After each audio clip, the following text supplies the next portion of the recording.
Good evening everyone. नमस्कार सभी को, स्वागत है आप सबका हमारे ऑनलाइन प्लेटफॉर्म नौकरी मंच पर। तो प्यारे विद्यार्थियों, भारत में कोई भी किसी भी प्रकार की प्रतियोगी परीक्षा हो तो उसके लिए भारतीय संविधान से ढेर सारे क्वेश्चन पूछे जाते हैं।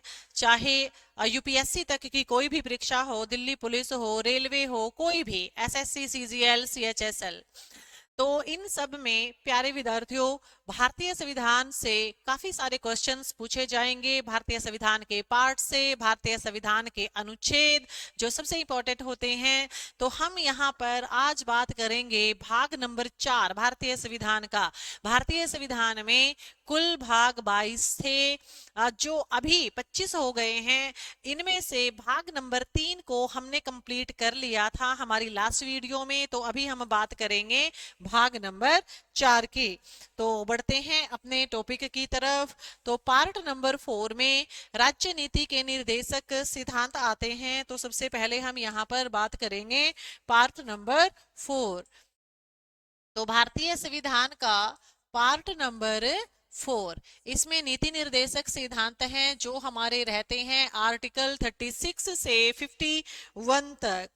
तो इसके बाद हम आप देख रहे हैं यहाँ पर कि जो नीति निर्देशक सिद्धांत हैं वो एक कल्याणकारी कार्य का काम करते हैं, जिसमें संविधान सभा में जब डिस्कस हो रहा था कि भाई हम अपने संविधान में डीपीएसपी को न्याय योग्य बनाएं या ना बनाएं। जिस प्रकार से हमारे संविधान के अंदर मौलिक अधिकार न्याय योग्य हैं, तो उसी प्रकार से डीपीएसपी को भी न्याय योग्य यानी कि एक बाध्यता लगाने के लिए बहस हुई। लेकिन अंतिम तौर पर यह फैसला लिया गया संविधान सभा के द्वारा कि जो डीपीएसपी हैं उनको अभी हम बाध्यता उनके ऊपर नहीं लगा सकते हैं।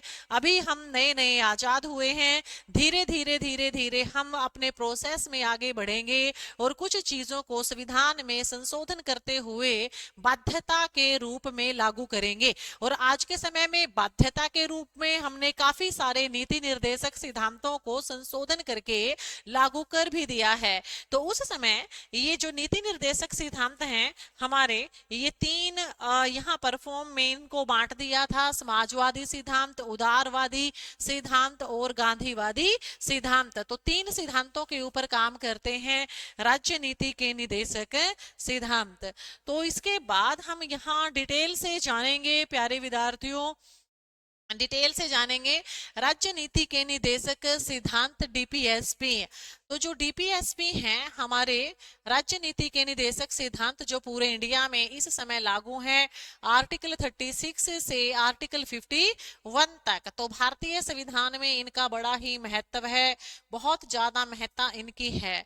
तो सबसे पहले यहाँ पर हम धीरे धीरे, अब सबसे पहला क्वेश्चन तो यही आता है, जब हमारा संविधान बना था तो उस समय हमने बहुत सारी चीजें अन्य देशों के संविधानों से ली थी। जो नीति निर्देशक सिद्धांत हैं ये हमने किस देश के संविधान से लिए हैं? आयरलैंड के संविधान से लिए हैं। आयरलैंड, जो आप मैप देख रहे हो कि यहाँ पर भी वही कलर हैं जैसे भारत का है। भारत के राष्ट्रीय ध्वज में जो कलर हैं वही कलर आयरलैंड के संविधान में भी हैं।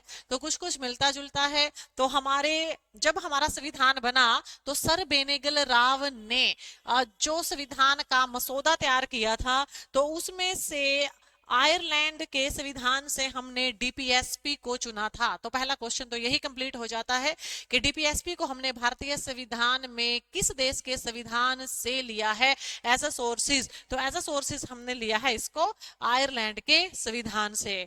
तो उद्देश्य क्या था हमारा इनको लागू करने का? तो इनको लागू करने का उद्देश्य हमारा ये था कि ताकि नीति निर्देशक सिद्धांतों से ही राज्य सरकारें अपने राज्य को एक सामाजिक कल्याणकारी राज्य बना सकें और एक अच्छा बेहतर राज्य बना सकें। जिस प्रकार से अंग्रेजों ने काफी ज्यादा दबा करके रखा गया था जनता को, जनता महसूस करे कि अब उनका जो समाज है, राज्य है, वो एक कल्याणकारी राज्य है और उसमें वो स्वतंत्र रूप से अपना जीवन यापन कर सकते हैं ढेर सारी सुविधाओं के साथ, जहां पर राज्य सरकारें उनकी मदद करें। तो ये इनका उद्देश्य रहा था। तो मेनली इकोनॉमिक और सोशल डेमोक्रेसी को लागू करने के लिए भी इसको स्थापित किया गया था। वेलफेयर स्टेट की स्थापना करना, कल्याणकारी, जैसे मैं यूज कर रही हूँ बार बार वर्ड यहाँ पर, वेलफेयर स्टेट की स्थापना करना यानी कि कल्याणकारी राज्य की स्थापना करना। तो वेलफेयर सोसाइटी के लिए ये आवश्यक है। वेलफेयर सोसाइटी क्या कहती है कि कोई भी राज्य की सरकार अपने नागरिकों के लिए फ्री ऑफ कॉस्ट काम करे, ज्यादा से ज्यादा सरकार की तरफ से हो। स्वास्थ्य के संबंध में, शिक्षा के संबंध में सरकार ही कार्य करे, क्योंकि दो ही चीजें मेन होती हैं, स्वास्थ्य और शिक्षा, और लोगों को रोजगार देना। तो कहीं ना कहीं समानता भी स्थापित करना और देश को अच्छा बनाने के लिए सफाई व्यवस्था, ये सारी चीजें लागू करना। तो ये सारा डीपीएसपी का ही काम है। तो ये करने के लिए ही इस डीपीएसपी को लागू करने की बात कही गई थी।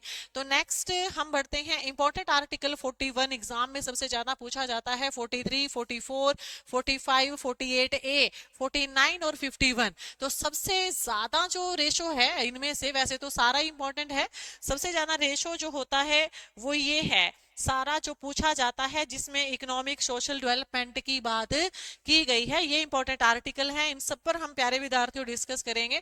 नेक्स्ट हम बढ़ते हैं अपने मतलब आर्टिकल 36 की तरफ। तो आर्टिकल 36 जो है, इसमें प्यारे विद्यार्थियों क्या कहा गया है आर्टिकल 36 में? तो आर्टिकल 36 हमें बताता है कि स्टेट क्या होता है, राज्य क्या है, और जो स्टेट पॉलिसी हैं वो क्या होती हैं। तो आर्टिकल 36 में प्यारे विद्यार्थियों सीधे रूप से क्या कहा गया है? तो देखिए, आर्टिकल 36 में सीधे रूप से कहा गया है कि जितना जो भी हमारी गवर्नमेंट, कोई भी हमारी जो गवर्नमेंट या फिर प्राइवेट संस्थाएं हैं, गवर्नमेंट या फिर प्राइवेट, हमारी जितनी भी संस्थाएं हैं, वो सारी की सारी संस्थाएं, वो सारी की सारी संस्थाएं अपने आप में एक राज्य हैं। अपने आप में वो सारी की सारी एक राज्य हैं, सारी की सारी एक राज्य हैं, और उनको अपने राज्यों को सुखद बनाने के लिए, अपने राज्य को सुखद बनाने के लिए, अच्छा बनाने के लिए अनेक प्रकार की पॉलिसी, अनेक प्रकार की जो नीतियां हैं वो उनको बनानी चाहिए। अनेक प्रकार की पॉलिसीज, अनेक प्रकार की नीतियां इन्हें बनानी चाहिए। कौन सी नीतियां? जैसे मैंने कहा था कि निशुल्क शिक्षा प्रदान करनी चाहिए, निशुल्क शिक्षा, निशुल्क फ्री ऑफ कॉस्ट एजुकेशन देनी चाहिए, निशुल्क शिक्षा देनी चाहिए, पर्यावरण को अच्छा बनाना चाहिए। ये जन कल्याण के कार्य होते हैं। फ्री में टीकाकरण करना चाहिए। राज्य सरकार प्रत्येक वो काम करेगा, जो कि प्रत्येक वो पॉलिसी बनाएगा जिस पॉलिसी के तहत उसके राज्य का ज्यादा से ज्यादा विकास हो सके, प्रत्येक कार्य वो करेगा राज्य। तो आर्टिकल 36 में ये कहा गया है। तो नेक्स्ट अगर हम यहाँ पर बात करें, ये सारे के सारे राइट एक बार तो दे तो दिए गए प्यारे विद्यार्थियों, लेकिन फिर वापस लेते हुए भी देर नहीं लगाई, वापस भी इनको ले लिया। आर्टिकल 37 इंपॉर्टेंट आप यहां पर देख रहे हैं, आर्टिकल 37। तो यहां पर मैं बात करूं आर्टिकल 37 की, तो आर्टिकल 37 में क्या है? आर्टिकल 37 में है कि राज्य पर नीति निर्देशक सिद्धांतों को लागू करना। भाई, राज्य पर जो नीति निर्देशक सिद्धांत हैं उनको लागू करने का या नहीं करने का जो राइट है वो केवल इच्छा पर निर्भर है राज्य सरकार की। आर्टिकल 36 में जो हमने बातें कही कि कल्याणकारी पॉलिसी राज्य बनाएगा, उसको बनानी ही चाहिए। आर्टिकल 37 कहता है कि राज्य इनको बनाए, लागू करे, चाहे ना करे, ये राज्य की इच्छा पर निर्भर है, राज्य की इच्छा पर। तो राज्य की इच्छा पर निर्भर, राज्य की इच्छा पर निर्भर है। और आपको याद रहे आर्टिकल जो 37 है हमारा, ये कहता है कि जितने भी हमारे डीपीएसपी हैं, directive policies, directive principle state of policies हैं, जितने भी डीपीएसपी हैं वो वाद योग्य नहीं है। वो कैसे नहीं है प्यारे विद्यार्थियों? वो वाद योग्य नहीं है, वाद योग्य नहीं है। आर्ग्यूएबल नहीं है, परिवर्तनीय नहीं है। आर्टिकल 37 में कहा गया है परिवर्तनीय कैसे नहीं है। तो अभी आप देख रहे हो कि ये जो कोर्ट है हमारा, कोर्ट में आप कोर्ट में नहीं जा सकते, आप वाद विवाद कहां पर करोगे, कोर्ट में ही करोगे ना। तो यहां पर वाद योग्य नहीं है, वाद योग्य नहीं है। तो जैसे हमारे फंडामेंटल राइट हैं, मौलिक अधिकार हैं, अगर किसी भी नागरिक का मौलिक अधिकार अगर छीनता है तो हम कोर्ट में जा सकते हैं, डायरेक्ट हाई कोर्ट में भी जा सकते हैं, डायरेक्ट सुप्रीम कोर्ट में भी जा सकते हैं। लेकिन अगर डीपीएसपी लागू ना करे राज्य की सरकार, सपोज करिए कि फ्री में टीकाकरण ना करे, राज्य सरकार बंद कर सकती है, फ्री में शिक्षा ना दे बंद कर सकती है, बिल्कुल कर सकती है। आप यहाँ कोर्ट में जाकर के विवाद नहीं कर सकते, फोर्स नहीं कर सकते सरकार को। तो ऐसा आर्टिकल 37 में कहा है। तो इसीलिए हम यहाँ पर बात करेंगे कि जो यहाँ पर एक राजनीतिक विशेषज्ञ हुए हैं जिनका नाम है केटी शाह, एक राजनीतिक विशेषज्ञ हैं बहुत बड़े, केटी शाह। तो जो केटी शाह हैं उन्होंने आर्टिकल 37 के बारे में केटी शाह ने क्या कहा है। तो केटी शाह यहां लिख देते हैं ऊपर की तरफ, केटी शाह ने आर्टिकल 37 से संबंधित जो केटी शाह हैं उन्होंने क्या कहा कि यह एक ऐसा चेक है, जो डीपीएसपी है ना, डीपीएसपी डीपीएसपी एक ऐसा चेक है, डीपीएसपी एक ऐसा चेक है जिसका भुगतान बैंक की इच्छा पर छोड़ दिया है, जिसका भुगतान बैंक की इच्छा पर छोड़ दिया है, बैंक की इच्छा पर, कि जिसका भुगतान बैंक की इच्छा पर छोड़ दिया गया है। ये जो स्टेटमेंट है ये केटी शाह की है, जो कि बहुत बड़े राजनीतिक विशेषज्ञ रहे हुए हैं। तो और ये सही भी है, क्योंकि आर्टिकल 36 में कहा कि ये सारे कार्य करने चाहिए, करेगी राज्य की सरकार, अब वो चाहे करे और चाहे ना करे। ये किस में लिख दिया है, आर्टिकल 37 में इसे लिख दिया गया है। तो नेक्स्ट आगे हम यहाँ पर बात करते हैं आर्टिकल, नेक्स्ट हमारा आर्टिकल आएगा आर्टिकल 38। जो आर्टिकल 38 है ये कह रहा है कि जो भी हमारा राज्य के द्वारा जन कल्याण के लिए सामाजिक व्यवस्था को बढ़ावा देना, राज्य के द्वारा जन कल्याण के लिए सामाजिक व्यवस्था को बढ़ावा देने की यहाँ पर बात की गई है कि भाई ज्यादा से ज्यादा सामाजिक राजनीतिक कल्याणकारी जो कार्य हैं वो यहाँ पर राज्य को करने चाहिए। कौन कौन से यहाँ पर कार्य करने की बात कही है, यहाँ पर कार्य करने की बात कही गई है सामाजिक कार्य। प्यारे विद्यार्थियों, सामाजिक कार्य, सामाजिक कार्य जिसको हम सामाजिक न्याय भी कह सकते हैं, सामाजिक न्याय। उसके बाद राजनैतिक न्याय, सामाजिक न्याय, राजनैतिक न्याय, सामाजिक न्याय, राजनैतिक न्याय और आर्थिक न्याय, आर्थिक न्याय। तो ये सब आर्टिकल 38 के द्वारा ये कहा गया है, सामाजिक समाज में जाति, लिंग, धर्म, वंश इत्यादि के नाम पर कोई भेदभाव ना हो। आर्थिक रूप से जो महिलाएं हैं, महिलाओं को और पुरुषों को समान सैलरी का जो है वो प्रावधान किया जाए। राजनीतिक रूप से भी सभी को समान अवसर दिए जाएं अपना विकास करने के, इलेक्शन लड़ने का, वोट डालने का अधिकार। तो इसके अलावा नेक्स्ट फिर आगे चलते हैं, अगला जो आर्टिकल है हमारा आर्टिकल 39। तो आर्टिकल 39 में क्या है, राज्य के द्वारा अनुसरण की जाने वाली कुछ नीतियां और कुछ निर्देश। तो आर्टिकल 39 के सेक्शन के अंदर बताया गया है, जिसमें 39A, 39B और 39C ये सारी चीजें आ जाती हैं। तो प्यारे विद्यार्थियों ध्यान रहे, जब संविधान सभा में डिस्कशन चल रहा था तो उस समय ये डिस्कस हुआ कि भारत के अंदर बहुत सारे जो देसी रियासतों के जो राजा हैं उनके पास प्रॉपर्टी बहुत ज्यादा है, उनसे प्रॉपर्टी लेकर के उन लोगों को दे दी जाए जिनके पास प्रॉपर्टी बिल्कुल ही नाम मात्र की थी या नहीं थी।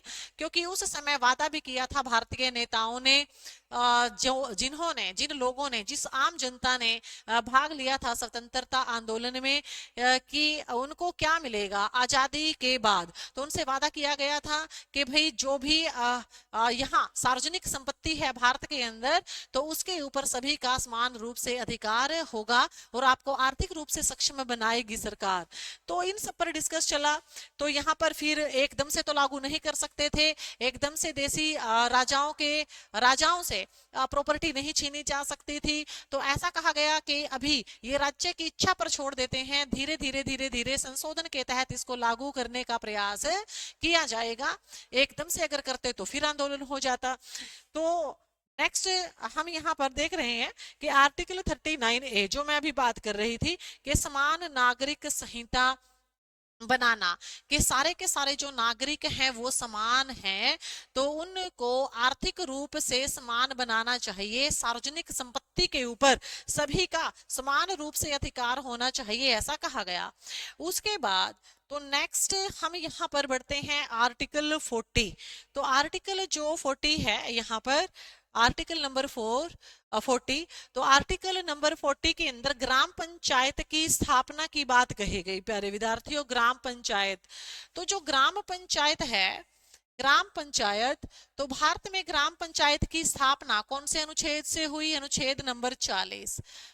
ग्राम पंचायत की स्थापना कौन से सिद्धांतों के तहत हुई थी? डीपीएसपी। ग्राम पंचायत की स्थापना भारत में हुई कब है? 2 अक्टूबर 1959 1959 को स्थापना हुई थी यहाँ पर। और अगर हम यहाँ पर बात करें कि ये जो स्थापना है ये भाई कहाँ पर हुई, कौन से स्टेट में हुई थी? तो ये हुई थी भाई राजस्थान में हुई थी। और राजस्थान के कौन से जिले में हुई थी? नागौर में हुई थी। और नागौर के कौन से गांव में हुई थी? बगदरी गांव में हुई थी, बगदरी में। तो ये जो स्थापना हुई यहाँ, तो ग्राम पंचायत जो है ये कंपलसरी तो नहीं था, इसीलिए सबसे पहले ये राजस्थान में हुई, फिर उसके बाद आंध्र प्रदेश में हुई, और ये अलग अलग तरीके से हुई।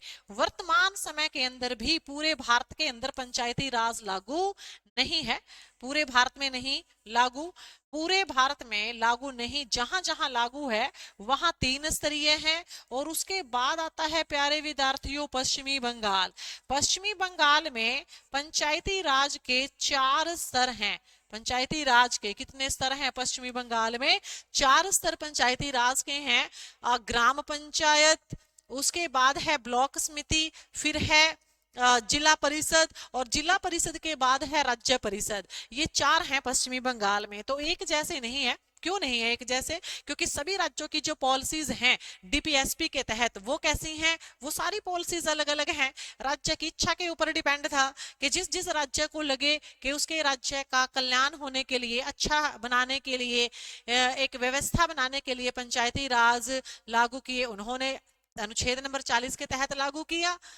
और कईयों ने इसको जो है वो लागू नहीं किया। सभी में पंचायती राज अलग अलग लागू किया गया। वर्तमान समय में, जैसा मैंने वीडियो की स्टार्टिंग में कहा था कि संविधान सभा के सदस्यों में ये डिस्कस हुआ था कि बाद में धीरे धीरे करके इसको कानून के तहत संशोधन करके लागू कर लेंगे।